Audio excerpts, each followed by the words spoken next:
Assalamualaikum warahmatullahi wabarakatuh. Perkenalkan, kami dari kelompok 7 kelas 4C Fakultas Ekonomi dan Bisnis UIN Syarif Hidayatullah Jakarta. Pada kesempatan kali ini kami akan membahas jurnal yang berjudul What's Wrong with Modern Money Theory, Macro and Political Economic Restraints on Deficit Finance, Fiscal Policy. Sebelum itu, perkenalkan, anggota kelompok kami terdiri dari Perkenalkan, nama saya Jakar Diansyah dengan NIM akhir 123. Perkenalkan, nama saya Salsabiel Akademia dengan NIM akhir 116. Perkenalkan, nama saya Saramita Anastasia Manalu dengan NIM akhir 117. Perkenalkan, nama saya Intania Zahra dengan NIM akhir 033. Perkenalkan, saya Muhammad Rashid dengan NIM akhir 058. Selamat datang di video kami yang akan membahas topik menarik dalam ekonomi, yaitu apa yang salah dengan teori uang modern, kendala ekonomi makro dan politik pada kebijakan fiskal yang dibiayai defisit. Pertama-tama, apa sih yang dimaksud dengan modern money theory atau teori uang modern itu? Dalam dunia ekonomi, seringkali kita mendengar bahwa pemerintah sebaiknya mengelola anggarannya seperti rumah tangga, yaitu tidak boleh membelanjakan lebih dari pendapatannya dan sebisa mungkin menghindari utang. Tapi, bagaimana jika cara pandang ini justru keliru? Inilah yang menjadi inti dari modern money theory. Teori ini menyatakan bahwa selama suatu negara memiliki mata uangnya sendiri, tidak berutang dalam mata uang asing, dan menggunakan sistem nilai tukar yang fleksibel, maka secara finansial negara tersebut tidak memiliki batasan karena pemerintah dapat mencetak uang sendiri untuk membiayai pengeluarannya. MMT berdiri di atas 3 pilar atau gagasan utama. Pertama, negara bisa dan boleh membiayai pengeluaran lewat defisit anggaran.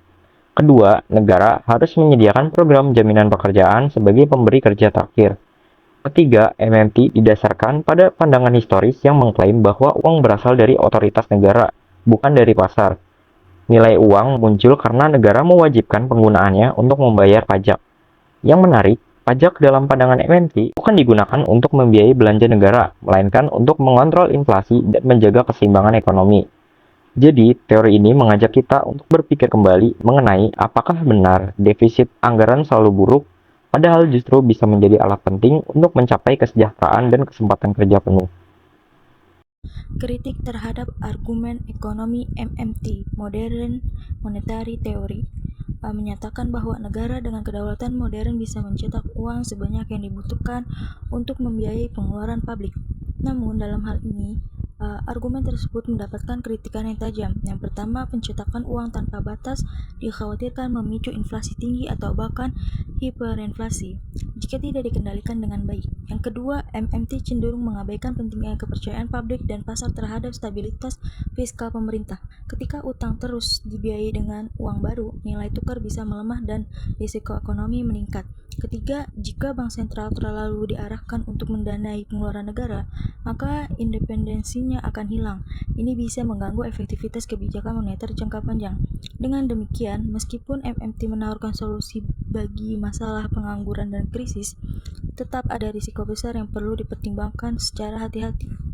Banyak pendukung teori uang modern atau MMT percaya bahwa pemerintah bisa mencetak uang sebanyak yang dibutuhkan untuk membiayai pengeluaran negara tanpa perlu khawatir soal utang. Tapi, pandangan ini seringkali mengabaikan resiko serius dari kebijakan seperti itu.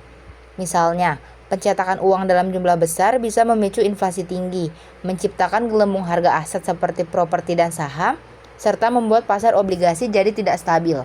Kritik utama terhadap MMT adalah bahwa pendekatan ini kurang memperhatikan bagaimana pasar kredit swasta bekerja, bagaimana harga aset bisa terganggu, dan bagaimana pelaku pasar merespons kebijakan fiskal yang terlalu agresif. Memang benar, pemerintah punya kemampuan untuk menciptakan uang, tapi dampaknya tidak sesederhana itu. Konsekuensinya bisa sangat kompleks dan beresiko tinggi jika tidak dikelola dengan hati-hati. MMT beranggapan bahwa inflasi hanya akan terjadi apabila seluruh sumber daya ekonomi telah digunakan secara penuh. Namun, dalam kenyataannya, inflasi dapat muncul lebih awal dan bersifat sektoral, terutama pada sektor-sektor strategis seperti pangan dan energi. Selain itu, MMT merekomendasikan agar suku bunga tetap berada di titik nol. Tujuan utamanya adalah untuk menjaga biaya pembiayaan utang pemerintah tetap rendah. Akan tetapi, ketika inflasi meningkat sementara suku bunga tetap rendah, maka suku bunga real menjadi negatif. Kondisi ini justru mendorong konsumsi berlebihan dan memperparah tekanan inflasi. Sayangnya, MMT tidak menawarkan pendekatan yang memadai dalam mengordinasikan kebijakan fiskal dan moneter. Akibatnya, respon terhadap dinamika inflasi menjadi lemah dan potensi ketidakstabilan ekonomi pun meningkat. Modern Money Theory atau MMT berfokus pada kemampuan negara dengan kedaulatan moneter penuh untuk mencetak uang guna mendanai pengeluaran publik tanpa terlalu khawatir pada defisit anggaran. Namun, pendekatan ini cenderung mengabaikan kendala eksternal seperti nilai tukar dan neraca pembayaran, terutama di negara berkembang yang sangat bergantung pada mata uang asing. Dalam konteks internasional, penerapan MMT dapat meningkatkan risiko devaluasi mata uang dan krisis neraca pembayaran. Selain itu, inkonsistensi narasi pendukung MMT terlihat dalam penekanan mereka terhadap pencetakan uang tanpa batas, tetapi tidak mengakui perlunya kebijakan pajak dan pengendalian inflasi. Oleh karena itu, penerapan MMT harus mempertimbangkan konteks internasional dan struktur ekonomi setiap negara agar tidak berujung pada krisis ekonomi baru. Sekian pembahasan jurnal dari kami, semoga dapat memberikan manfaat. Kurang lebihnya mohon maaf. Wassalamualaikum warahmatullahi wabarakatuh.